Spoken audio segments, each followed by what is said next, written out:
We call it the Colony. You'll know already that we produce ore for the king. We've got the old guy in our grip, you understand? Auch wenn der Anfang aufgrund nicht eingehaltener Grafikversprechungen und diverser Bugs etwas holprig war, hatte ich doch extrem viel Spaß mit dem Original Gothic von 2001 auf meiner Nintendo Switch, bevor ich diese neulich im Zuge der Nachfolgekonsole in Rente schicken konnte.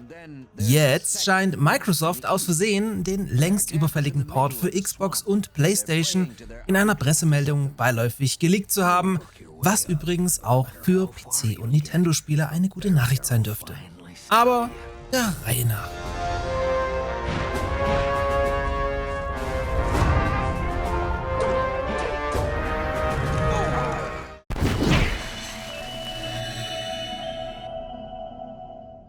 Bevor wir beginnen, noch kurz der Hinweis, dass ihr die Gold Edition von Gothic 2 sowie die, ich nenne sie jetzt mal so, Sadomaso Enhanced Edition des Gothic 3 Add-ons bei meinem Partner Instant Gaming für ein paar Cent in eurer Steam-Bibliothek verewigen könnt. Gothic 2 kostet hier 3 € und das Sadomaso-Ding da sogar nur 2 €. Also falls ihr euch mal so richtig an den Abgrund zur Hölle der Videospielegeschichte begeben wollt. Ich habe das Ding sogar Retail als Day-One-Käufer damals samt großer Box im Regal stehen. Oh mein Gott. Die Box ist aber eigentlich ganz geil. Egal.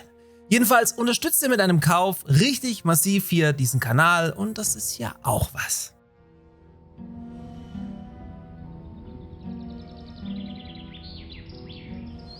Um jetzt aber den Schwenk zu Gothic Classic zu bekommen, Gothic Classic ist im Grunde das Originalspiel, also noch ohne Remake, dafür aber mit diversen Anpassungen und Bugfixes für die Konsole.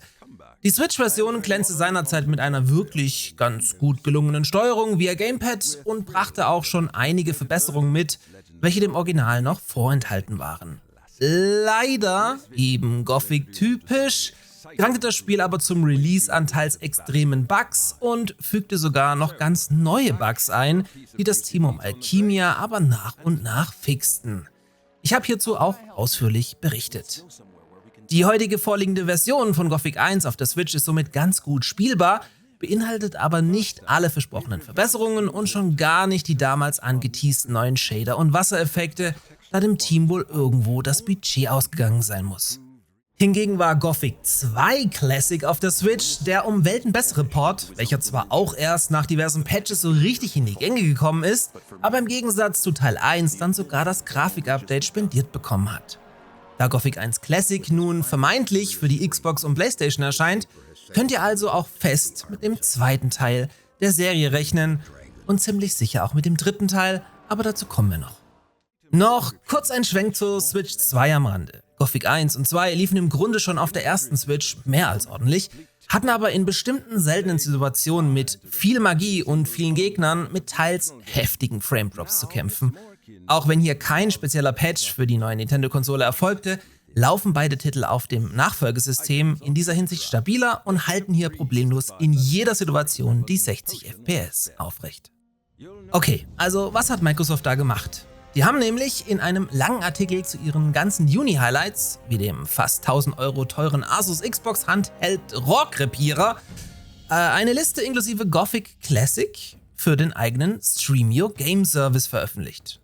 Damit könnt ihr im Grunde gekaufte Xbox-Spiele, die nicht im Game Pass enthalten sind, trotzdem via Cloud-Lösung überall spielen und so weiter. Da aber weder THQ, noch Microsoft, noch Alchemia und Co. dieses Spiel an irgendeiner anderen Stelle bisher erwähnt haben, ist die Veröffentlichung hierzu wohl etwas zu früh erfolgt und sollte die nächsten Tage dann auf offiziellem Weg noch nachgeholt werden. Wie komme ich jetzt auf eine PlayStation-Version? Nun ja, was von THQ für die Xbox kommt, kommt mittlerweile auch safe für die PlayStation. Übrigens reden wir hier von der PlayStation 4 und Xbox One, also im Prinzip das gleiche Vorgehen, was man vor ein paar Jahren mit Risen 1 schon gemacht hat, welches sich aber dann dem Vernehmen nach nur auf der Nintendo Switch erfolgreich verkauft hat, was dann wiederum die bisherige Exklusivität ganz gut erklärt. Gut möglich, dass hiervon dann auch PC- und Nintendo-Spieler profitieren werden, denn eigentlich fehlt der Switch-Version noch mindestens ein großer Patch, der seit über einem Jahr überfällig ist, der jetzt im Zuge von neuem Budget durch neue Verkäufe dann doch noch fertig gemacht werden könnte. Also in der Hoffnung, mich jetzt hier nicht so weit aus dem Fenster zu lehnen. Auch die PC-Version sollte diese Updates eigentlich damals simultan bekommen, also zum Beispiel Controllerunterstützung und solche Dinge, was bisher aber nicht passiert ist.